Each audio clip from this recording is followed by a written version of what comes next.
Kumusta mga katupa? Isang panibagong video na naman ang inyong nakikita. So in this video mga katupa, gagawan ko na ng tutorial yung inyong request na Thank You Lord by Don Moen.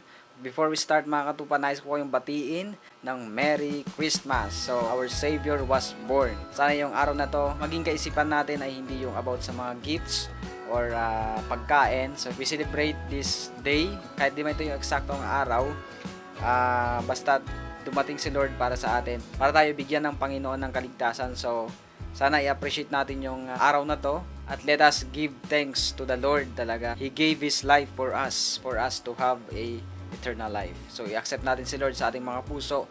Kung ikaw na nanonood, hindi mo pa natanggap si Lord sa puso mo, ito na yung panahon para i-accept mo si Lord Jesus Christ sa iyong puso.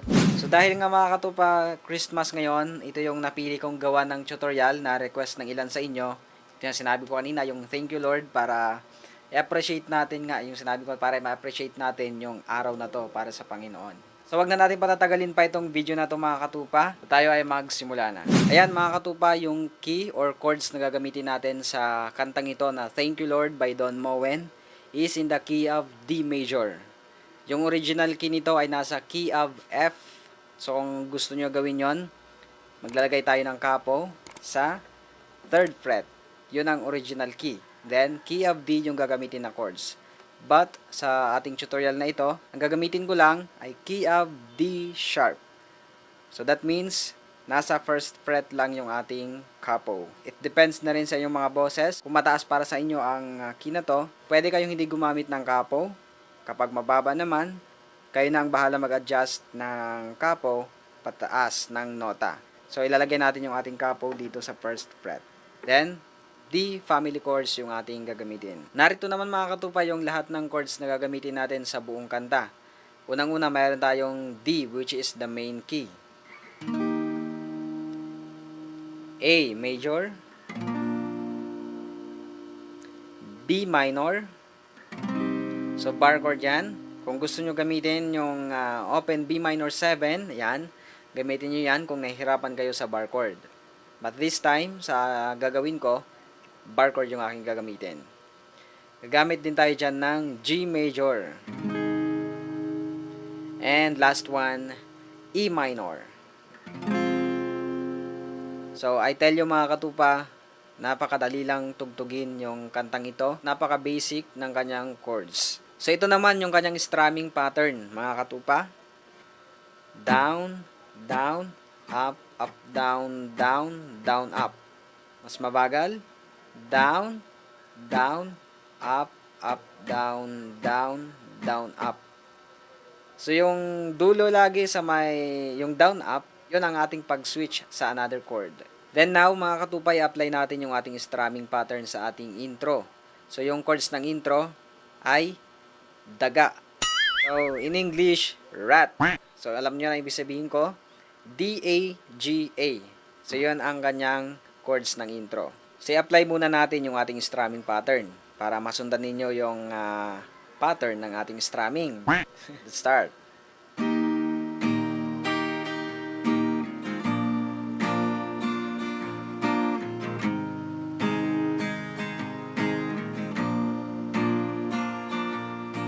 Stop muna tayo.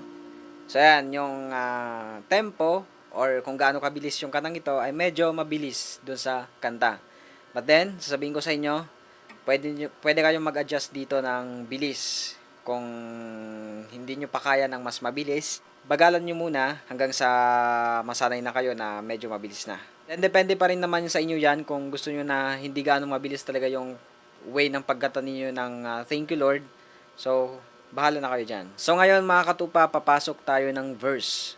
Siyempre, dadaanan ulit natin yung ating intro para masundan ninyo yung pagpasok natin sa my verse. So, makikita nyo dyan yung lyrics tsaka chords sa ating screen. Sundan nyo na lang mga katupa yung aking gagawin at hindi ko siya bibilisan para masundan ninyo. Start sa ating intro.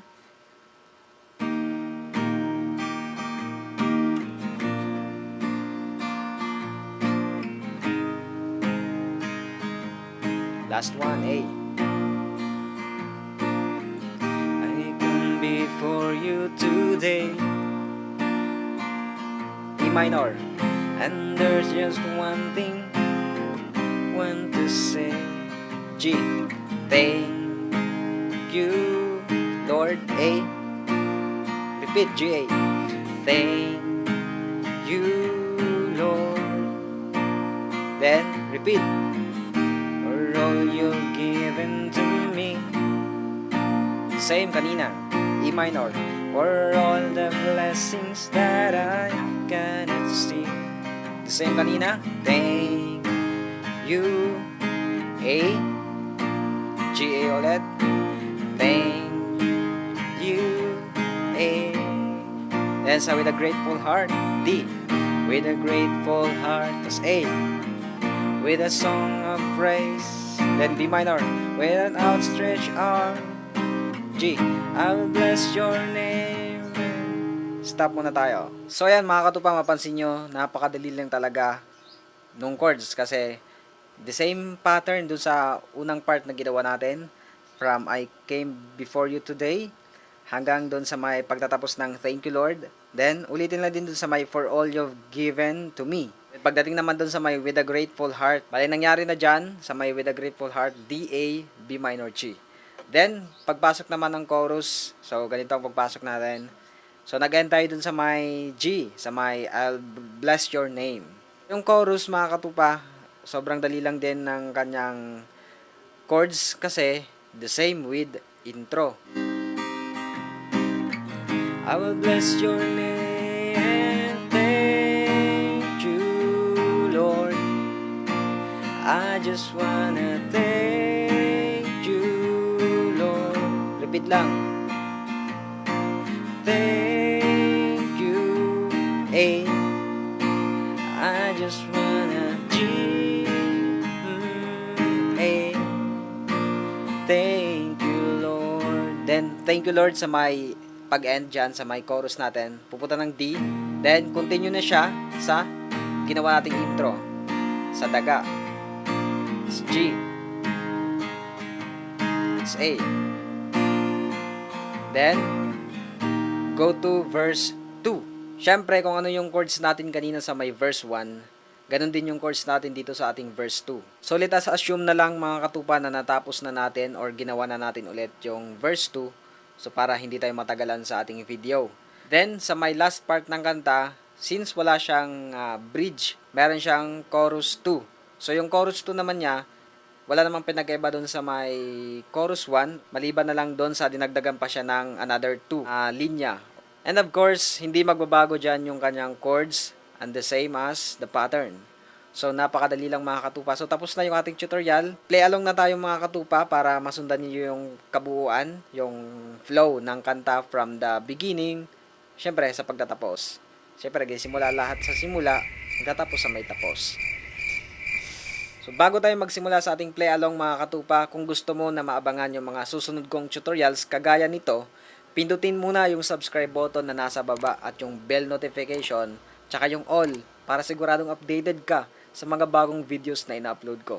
Pakilike na rin mga katupa yung video na ito. Pakilike yung video na ito mga katupa. At kung may request kayo na kanta, malaya kayong makapag-comment sa baba. So, hindi ako galit mga katupa.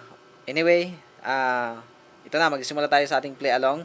But since ito ay English or international song, there will be a possibility na magkaroon tayo ng copyright claim by some claimant na minsan talaga hindi naman sila yung may-ari ng kantang to, kini-claim nila. So ito yung mga katupa yung problema dito sa YouTube. Kapag napansin nyo na nag-mute itong video na to sa ating play along yung sound, so ibig sabihin nun, minute ko siya kasi may nag-claim na hindi siya yung may-ari. Pero para maiwasan yan mga katupa, i-guide ko na lang kayo sa pagtugtog ng gitara, then hindi ko siya kakantahin ng buo para hindi tayo maka-copyright claim. So, bali kayo na lang yung kakanta dito mga katupa habang sinasabay ninyo yung pagkikitara ko. Or kaya, mag-ano kayo dyan sa katabi nyo ng pwedeng kumanta habang tinutugtog natin dito sa gitara. So, start tayo mga katupa.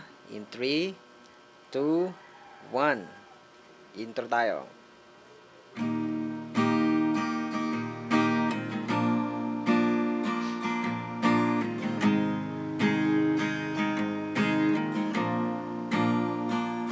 Verse, I come, and there's just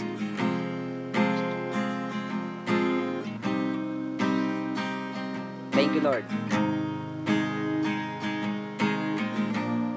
Thank you, Lord.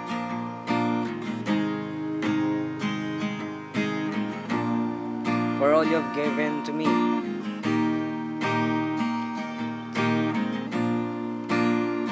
For all the blessings.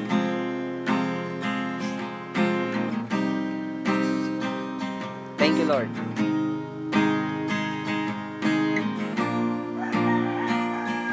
Thank you, Lord.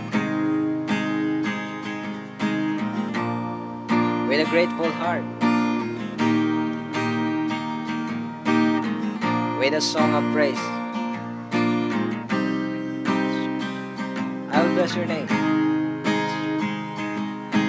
Thank you, Lord.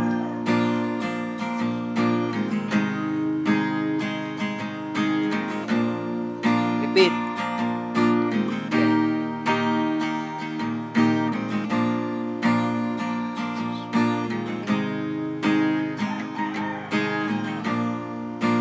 Thank you, Lord. Then, yung intro natin.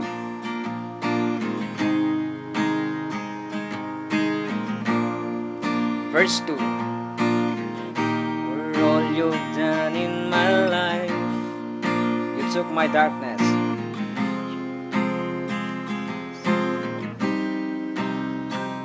Thank you, Lord. Thank you, Lord.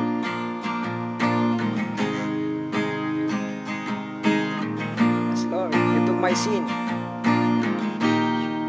My sin and my shame.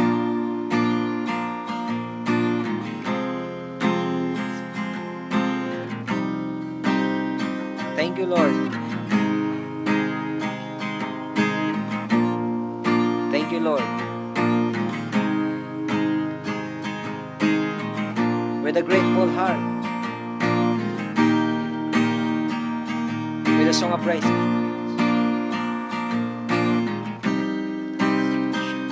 I'll bless your name. Thank you, Lord. I just wanna thank you, Lord. Isa pa. Thank you, Lord.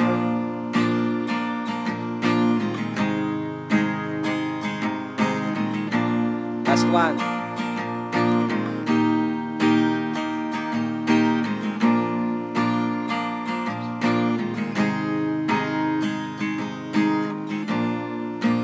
Thank you, Lord.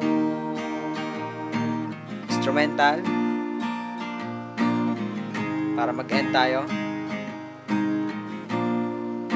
Then, D. So ayun lang mga katupa, I believe naman natutunan nyo na yung kantang ito. At sana kantahin natin to ng buong puso. Na magpasalamat tayo kay Lord sa lahat ng pagkakataon. Not just in this day na Christmas. So hindi lang ito yung panahon para magpasalamat kay Lord. So every day, every hour talaga, every minutes of our lives, salamat sa Lord dahil patuloy tayo nabubuhay. So thank you, Lord, sa lahat ng strength, sa lahat ng hininga namin, Panginoon. So yan mga katupa, God bless you sa kantang ito at sana patuloy natin na paglingkuran pa si Lord at mahalin natin si Lord ng buong puso. So bago ko tapusin yung video na ito mga katupa, gusto ko muna i-shoutout yung nagpa-shoutout sa inyo. Shoutout sa iyo kay Jolly Ann Belason. Pinapa-shoutout niya si Alan Mar Belason. So shoutout sa inyong dalawa at salamat sa panonood. Shoutout din sa iyo Jovelyn Lastimado. Shoutout din sa iyo Mi Sunshine. Shoutout din sa iyo Mac Wayne's Instrument. Shoutout sa iyo Allen Sylvester, or di ko alam ang tamang bigkas ng apelyido mo, Sylvester or Silvestre. So yun lang muna mga katupa sa ating shoutout. Kung gusto mo magpa-shoutout sa channel na to, mag-comment ka lang sa baba. So God bless you mga katupa, and all the glory belongs to God.